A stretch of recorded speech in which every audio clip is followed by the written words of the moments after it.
Welcome to OfficiallySpeaking.com's high school football webcast series for 2013. I'm Tim Kiefer, a football certified clinician with the Illinois High School Association.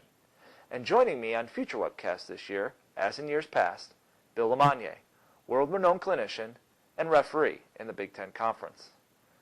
Our goal is to produce at least one webcast a week examining areas of football officiating we feel need a little extra attention in and beyond what your local officials association or rules meetings may cover. Please feel free to contact us at comments@officiallyspeaking.com if there is a specific topic you would like us to tackle or any other comments you may have. Thanks for watching, and let's get started with this week's webcast. So we've got a black, white, and gray area, and a lot of things in the game of officiating go into one bucket or the other, and we want to try and put as many things into the black bucket or the white bucket as possible, and we want to find a way to minimize that gray area. And the way we minimize that gray area is through sound philosophy. If you adhere to the accepted practices of sound philosophy of officiating, you can minimize the gray area.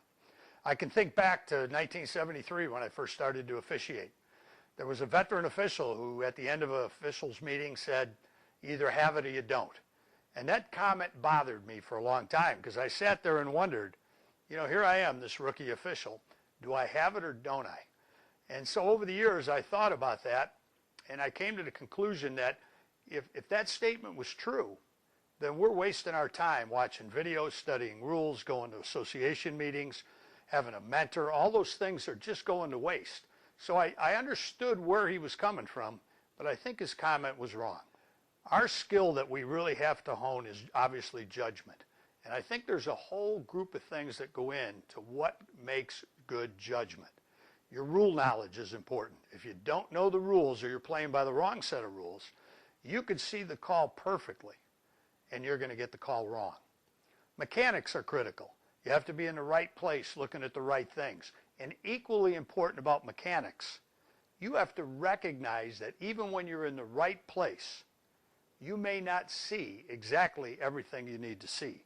So recognizing when you're screened on a call, when you don't get a good look at the call, is just as valuable as being in the right place at the right time.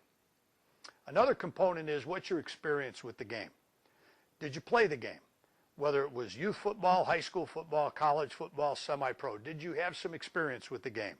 That can all lend to your football IQ. Maybe you've coached the game, which is another way you can have experience with the game. But experience with the game gives you a head start over the official who has no background in the game of football whatsoever. Another thing is your God-given talents. There's some of us that come to the game, we can run like a deer, or they can run like a deer, not necessarily me. But they've got physical talents that come to the game. Those talents you can refine. How you keep yourself in shape. What do you do to improve your mobility, your agility? Those are all things that you can work on to improving and helping improve your judgment. Are you coachable? Whether you're a player or whether you're an official, you've got to be able to take criticism. You've got to be able to take help. So coachability is critical. And another key thing is mentors. I don't think we as a group really utilize surrounding ourselves with veteran people, experienced people, respected people who can help us as mentors. I'm entering over my 40th year of officiating, and I still have mentors who help me with the game. So there's not one of us that can do this by ourselves. So surround yourself with good people and let those good people help you along in your career. The last thing that goes into the skill of judgment are your people skills. And I don't think we spend enough time on people skills. How you deal with other officials, how you deal with coaches, how you deal with players. And that's not to say that you accept or tolerate things that they shouldn't do. But what are your people skills at dealing with particularly the coaches? If you've got good people skills, you're going to go a long way in this business. I've always said this, that the success that I've achieved in officiating so far, I've had to be proficient at holding. I've had to be proficient at roughing the passer and quarterback pass fumble situations. But I think the skill that if I've had one area that helps me excel.